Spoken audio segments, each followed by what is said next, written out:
बच्चों, आज की कक्षा में अपन विषय विज्ञान पाठ 11 पढ़ेंगे, जिसका नाम है छायाएं, प्रकाश, छाया एवं परावर्तन।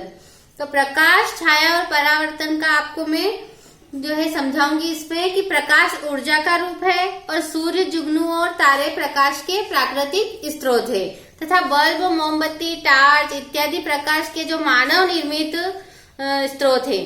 ये जो अपन अपने घरों में आजकल जलाते हैं, बल्ब, मोमबत्ती, टार्च, ये मानव निर्मित है और प्राकृतिक स्रोत आपके सूर्य, जुगनू और तारे ये प्रकाश के प्राकृतिक स्रोत है। तो आपके प्रश्न आ सकते हैं कि प्रकाश के प्राकृतिक स्रोत कौन से हैं, तो आपको याद रखना पड़ेगा सूर्य, जुगनू और तारे। तो बच्चों, प्रकाश सदैव सीधी रेखा में चलता है एवं जिन वस्तुओं से यह गुजरता है उन वस्तुओं को पारदर्शी वस्तु कहते हैं। मतलब जिन चीजों से होकर प्रकाश निकल जाता है उसको पारदर्शी वस्तु कहते हैं। आर पार दिख जाता है उसको पारदर्शी वस्तु को कहते हैं। और जिन वस्तुओं से यह नहीं गुजर पाता और अपारदर्शी तथा जिन वस्तुओं में से आंशिक रूप से गुजरता है, यानी हल्का सा अगर दिखाई देता है तो उसको पारभासी कहते हैं। और शुद्ध जल पारदर्शी और लोहा अपारदर्शी व घिसा हुआ कांच पारभासी। मतलब घिसे हुए कांच में आपने देखा होगा, अपना चेहरा देखने का कांच होता है, उसमें पीछे एक लाल रंग का कलर पोता हुआ रहता है। लेकिन अगर अपन उस लाल रंग के उसको हटा देते हैं घिस कर, तो उसमें से हल्का सा थोड़ा आर पार दिखने लग जाता है, तो वो पारभासी के इसमें आता है। और जो है अपारदर्शी में लोहे की चीज ले लो आप, लकड़ी का गत्ता ले लो, पुष्टा ले लो, अपन को उसमें से आर पार नहीं दिखाई देता है, तो वो अपारदर्शी हो जाएगा। और पारदर्शी यानी शुद्ध जल, उसमें दिख जाता है आर पार। तो ये पारदर्शी, अपारदर्शी और पारभासी के बारे में मैंने आपको बताया। आपका प्रश्न भी आ सकता है कि पारदर्शी, अपारदर्शी और पारभासी वस्तुएं किन्हें कहते हैं, तो आपको ये याद रखना है। और प्रकाश स्रोत के सामने किसी वस्तु के आने से वस्तु के पीछे छाया बनती है। तो छाया का भी प्रश्न आ जाएगा कि छाया किस प्रकार बनती है। तो प्रकाश का स्रोत यानी कुछ भी ले लो आप, बल्ब ले लो, मोमबत्ती ले लो, सूर्य का प्रकाश ले लो, तो जो प्रकाश स्रोत के सामने किसी वस्तु के आने से वस्तु के पीछे छाया बनती है। अगर अपन सूर्य के आगे जाएंगे तो अपनी छाया अपने पीछे बनेगी, और अगर मोमबत्ती भी अपने सामने रखेंगे तो अपनी छाया अपने पीछे बनती है। तो आपका ये भी आप पॉइंट नोट कर लीजिए कि छाया किस प्रकार बनती है। तो छाया का मध्य भाग जो अधिक काला है और प्रच्छाया कहलाता है तथा कम काला भाग उप छाया कहलाता है। कम काला भाग क्या कहलाता है? उप छाया कहलाता है। और वास्तविक प्रतिबिंब पर्दे पर प्राप्त किया जा सकता है। अवतल दर्पण का उपयोग दाढ़ी बनाने वाले दर्पण, टार्च और सर्च लाइट या वाहनों की हेडलाइट में करते हैं। अवतल दर्पण का उपयोग किस में करते हैं? आपका प्रश्न बन जाएगा कि अवतल दर्पण का उपयोग किस चीज में लिया जाता है। तो कांच, अपन जो दर्पण देखते हैं, मुंह देखने वाला, दाढ़ी बनाने वाला, आप कुछ भी उपयोग में ले सकते हैं उसको, तो उस कांच को और टार्च और सर्च लाइट या वाहनों की हेडलाइट में करते हैं। किसका? अवतल दर्पण का। और समतल दर्पण चिकना, समतल व सीधा होता है। इसमें प्रतिबिंब आभासी वस्तु के आकार का सीधा व दर्पण के पीछे बनता है।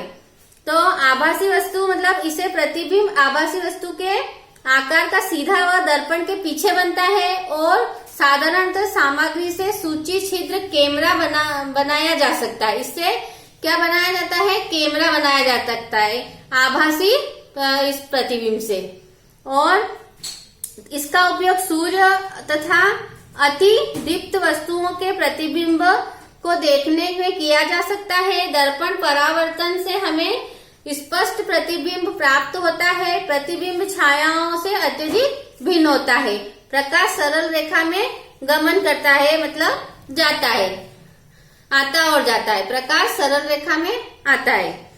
अब अपारदर्शी और पारदर्शी को मैं एक बार और बता सकती हूँ कि अपारदर्शी वस्तु के आर पार नहीं देखा जा सकता है, वो क्या है? अपारदर्शी।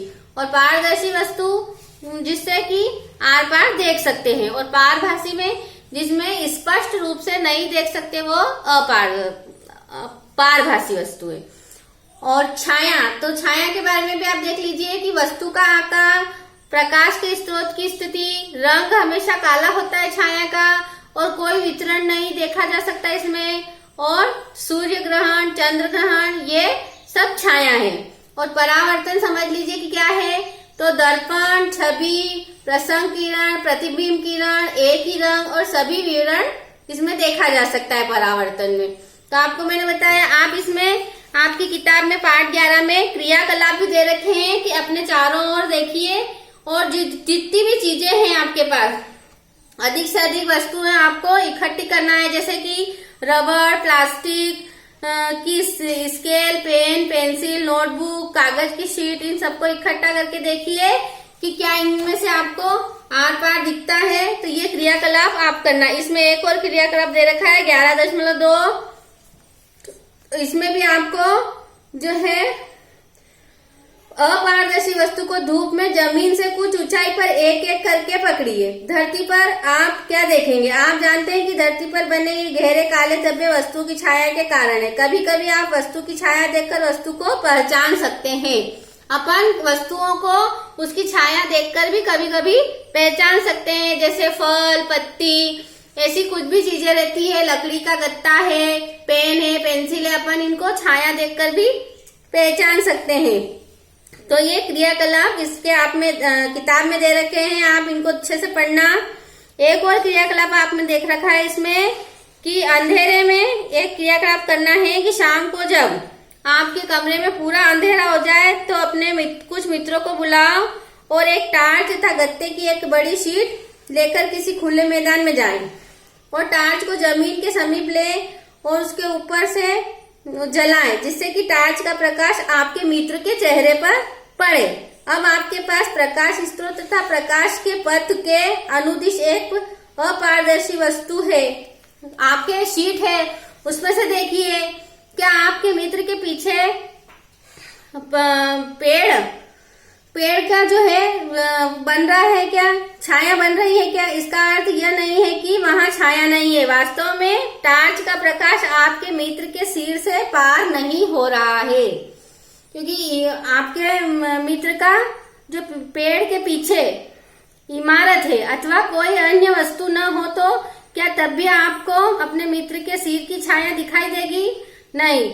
वास्तव में टार्च का प्रकाश आपके मित्र के सिर को पार नहीं कर रहा है। अब किसी अन्य मित्र से कहें कि गत्ते की शीट आपको आपके मित्र के पीछे पकड़े, या अब छाया शीट पर बनती है कि नहीं बनती है, ये आपको देखना है इसमें। तो इस प्रकार छाया केवल पर्दे पर ही दिखाई दे सकती है। जमीन, कमरे की दीवार, इमारत अथवा इस प्रकार की अन्य सतहों, आपको दैनिक जीवन में दिखाई देने वाली अनेक छायाओं के लिए पर्दे की तरह कार्य करती है। अब आप देख लीजिए, सूर्य का प्रकाश ही ले लीजिए। आप कहीं जाते हो तो आपको चलते चलते किसी दीवार पे है या जमीन पर है, ऐसे किसी चीज पर ही आपको परछाई दिखती है, ऐसे नहीं दिखती है। आपको ये क्रियाकलाप समझ के और करना भी है, करके देखना, आपको अच्छे से समझ में आएगा। इस तरह से आपको बहुत सारे इस पाठ में क्रियाकलाप दे रखे हैं। तो एक और क्रियाकलाप आपको बता देती हूँ, दर्पण तथा परावर्तन। हम सभी घर पर दर्पण का प्रयोग करते हैं। आप दर्पण में अपने चेहरे को देखते हैं, जो आप देखते हैं वह दर्पण में आपके चेहरे का परावर्तन है। तो परावर्तन का आपको मैंने बताया कि छवि या प्रसंग किरण या प्रतिबिंब किरण, इसका मतलब ये होता है। तो आप कांच में देखते हैं तो आपका क्या प्रतिबिंब दिखता है, यानी आपका चेहरा दिखता है, छवि दिखती है। कभी कभी हम झील अथवा तालाब के पानी में भी देखते हैं तो अपने प्रतिबिंब उसमें दिखता है। तो ये क्या है? परावर्तन है। परावर्तन के बारे में आपको बता दिया है। अब इसमें भी आपको क्रियाकलाप 8 नंबर का देखिए आप कि थर्माकोल की शीट से इसमें क्रियाकलाप कर रहे हैं बच्चे कि अंधेरे में कमरे में किया जाता है ये कि अपने किसी मित्र से कहिए कि वह एक हाथ में दर्पण लेकर कमरे में कोने में खड़ा हो जाए टार्च लेकर, और एक कोने में आप खड़े हो जाइए। तो दूसरे कोने में खड़े होने पर कांच को अपनी उंगलियों से उसको ढक दीजिए और टार्च को जलाएं। किरण पुंज प्राप्त करने के लिए अपनी उंगलियों के बीच कुछ जगह छोड़ें। आप टार्च के ऊपर भी हाथ रखेंगे तो आपको थोड़ा सा लाल लाल रोशनी दिखाई देती है। तो ये प्रकाश पुंज को पहुंचाती है अपने उंगलियों के बीच में। देखना आप, लाल कलर की रोशनी उसमें आती है और एक बड़ी थर्माकोल की शीट के एक किनारे पर एक कंघी तथा दूसरे किनारे पर दर्शानुसार एक दर्पण लगाइए। दर्पण तथा कंघी के बीच कागज की गहरी रंगीन शीट बिछाइए। इसे सूर्य के प्रकाश में रखिए अथवा कंघी के सामने टार्च से प्रकाश किरणें डालिए। आप क्या अवलोकन करते हो? क्या आप में दर्शाए जैसा पैटर्न प्राप्त करते हैं? इस क्रियाकलाप से भी आपको बहुत अच्छी जानकारी मिलेगी कि प्रकाश दर्पण और परावर्तन किस प्रकार होता है। आपको मैं मेन बिंदु और बता देती हूँ कि पारदर्शी वस्तुएं प्रकाश को अपने में से होकर जाने देती है तथा हम इनके दूसरी ओर रखी वस्तुओं को स्पष्ट देख सकते हैं। तो ये आपकी परिभाषा हो जाएगी पारदर्शी वस्तुओं की। जब प्रकाश के पथ में कोई अपारदर्शी वस्तु आ जाती है तो छाया बनती है। तो छाया किस प्रकार बनती है, आपका ये भी उत्तर आपको समझ में आ गया होगा। साधारण सामग्री से सूची छिद्र कैमरा बनाया जा सकता है तथा इसका उपयोग सूर्य तथा अति दीप्त वस्तुओं के प्रतिबिंब को देखने में किया जाता है। प्रकाश सरल रेखा में गमन करता है और दर्पण परावर्तन से हमें स्पष्ट प्रतिबिंब प्राप्त होता है। तो बच्चों, प्रकाश, छाया एवं परावर्तन का एक चार्ट भी है, वो आपको मैं भेज दूंगी, वो अच्छे से आपको समझ में आएगा। इसमें अंतर तीनों में कि प्रकाश, छाया और परावर्तन में क्या क्या अंतर है। तो इस पाठ को आप पढ़ना, इसमें जो जो भी क्रियाकलाप दे रखे हैं वो आप करके भी देखना, तो आपको बहुत अच्छी तरह से इस पाठ को समझ पाएंगे। तो बच्चों, इस कक्षा में अपन इस पाठ को यहीं खत्म करते हैं। अगला पाठ अगली कक्षा में पढ़ेंगे।